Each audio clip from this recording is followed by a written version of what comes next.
All right, welcome back to the Ireland Contracting Night. Your sports comm, Rich Walsh, alongside Andrew Fillipponi this Sunday night. And he'll join me also on the #1 Cochran Sports Showdown coming up on KDKA-TV News. We're about 17 minutes late tonight, so hopefully you stick around and join us. And if you need a roof, make sure you call Ireland Contracting, 1-800-NEW-ROOF. It's easy to remember. They're the best in the business. They not only do roofing, they do sidings, gutters, windows, anything you need.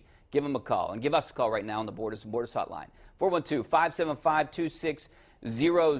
Got a couple lines open, so get on the phone right now. You can also tweet us. I want to answer a couple tweets here, but one thing I tweeted a little bit earlier today, Andrew, and getting back to baseball here, I think it's ridiculous that we have baseball, when we have the chance to have baseball in Southern, Western, or domes early in the year, that we're playing up north March 28th in Cincinnati, or tomorrow 46 degrees. There's a way to figure it out where these teams can play south, west, or in a dome early in the season and come back up here April 15th, because I looked up real quick before you answer, between March 28th and April 15th, I had Ray Penland look this up.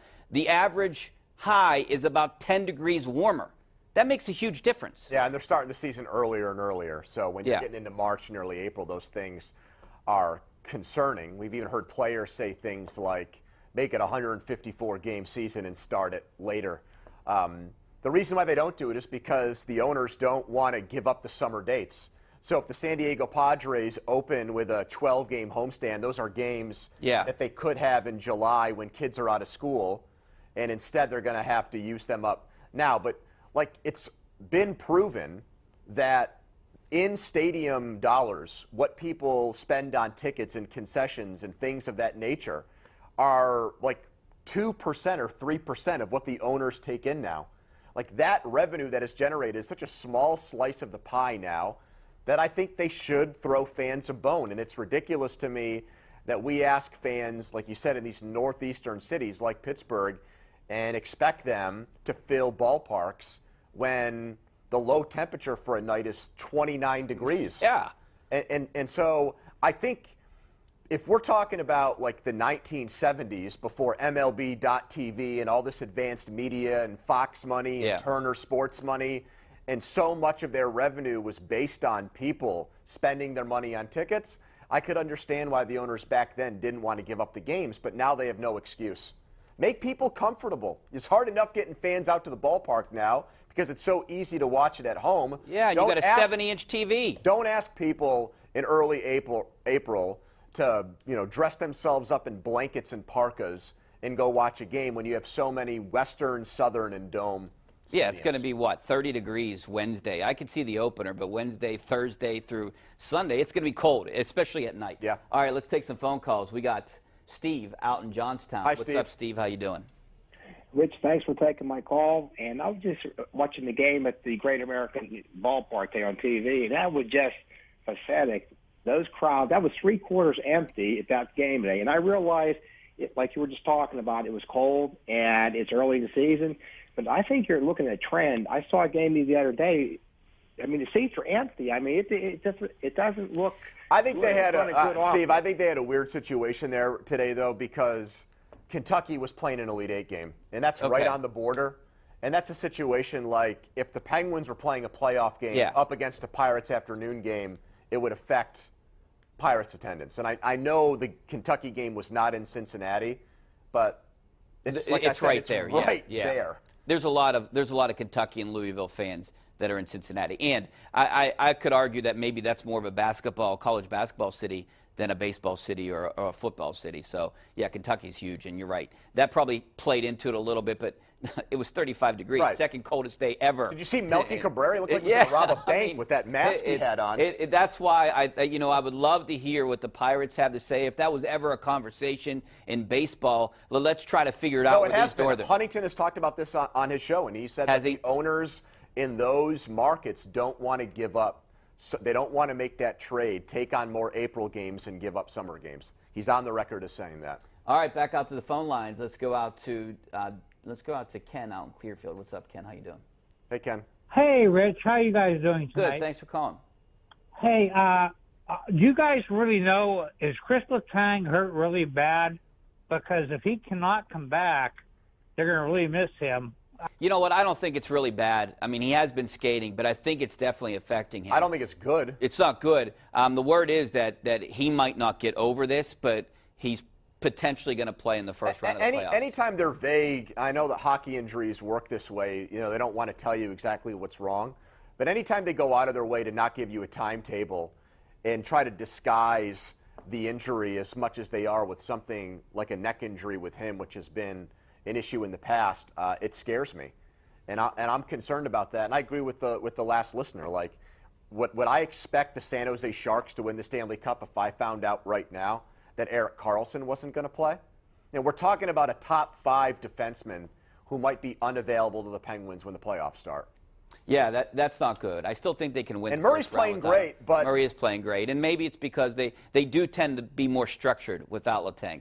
But you need a guy like him offensively and defensively, and especially on the power play. So, but you know what? Victor Jason just tweeted us. He said, "Don't sleep on the Red Wings. Win 5 games in a row. Hottest team in hockey right now."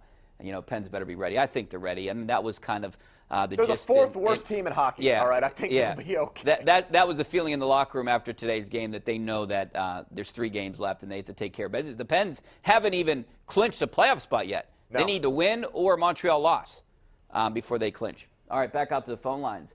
Let's go out to Susan out in Monaca. What's up, Susan? How you doing? Hi, Susan. Hi. You guys just kind of answered my question. Oh, okay. I wanted to know what the Pens needed to do to clinch. Well, that's it. They need one more win. They're close, and it looks like they would get it. They have 2 against Detroit, 1 against the Rangers. If they don't get 1 win, they don't probably deserve to make the postseason. But, you know, you look at Montreal's schedule at the end of the season. They might not win a game.